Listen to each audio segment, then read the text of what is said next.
If your beauty photography just isn't hidden and you got all the quintessential elements required for the task, you got the right lighting, the right modifiers, and the right models, but something about it still doesn't translate and it looks flat. The truth is, most likely none of those things are to blame. It's this one setting that most photographers aren't really experimenting with, and it's quite literally making or breaking every beauty image that you take. Depth of field. Not lighting, not retouching. Your depth of field is the thing that's either pulling the viewer into the image or letting their eye wander everywhere and seeing things in the image you don't even want them to be paying attention to. See, look at these 4 images. These 4 images are examples of me using lighting, right, that has this kind of soft glow from behind. All 4 of these are backlit, but more importantly than them being backlit, the thing that I'm really identifying are my settings in these images. And what I mean by that is, what is my aperture setting? Because what I want to do is create a really, really shallow depth of field that helps drive the attention to the center of her face. So in this specific scenario, you have her ear falling out of focus, you have her neckline falling out of focus, you have her shoulder falling out of focus, you even have her back eye falling out of focus over here.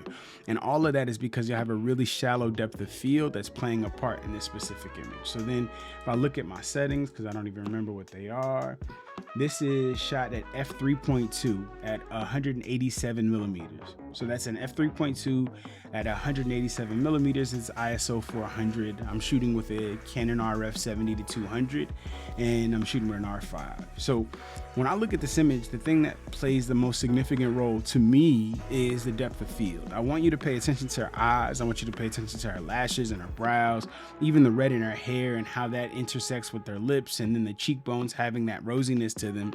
But ultimately, what I'm seeing is that my eye doesn't pay attention to her neck or to the necklace as much or to the collar or to her shoulder. It's like my vision as the viewer of this image, not the creator of the image, but the viewer of the image, drives straight into her eyes.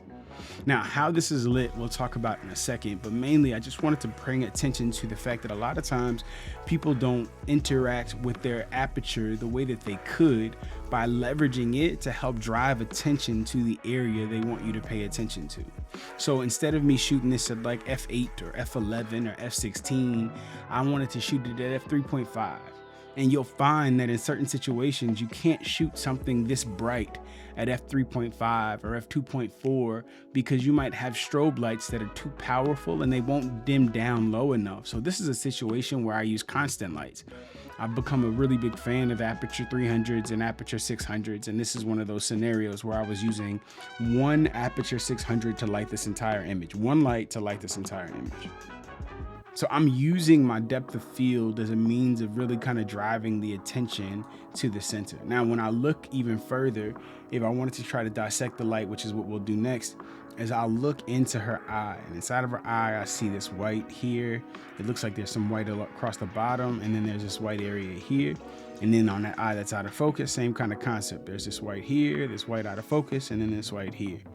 In between those two things, what that lets me know is there's something that's bright between these two, and then there's something across the front.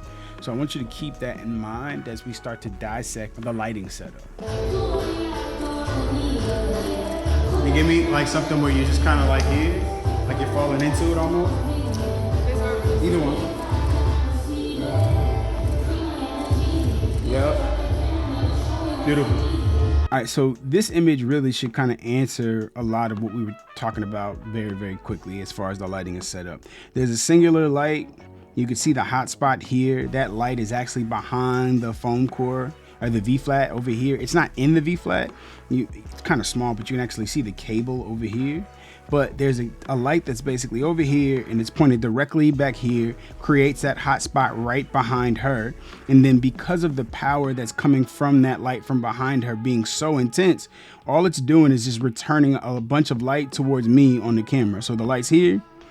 Wait, hold on. So the light's here, right? And then it bounces towards me at the camera. There's me right here, right? And then it bounces off of this board.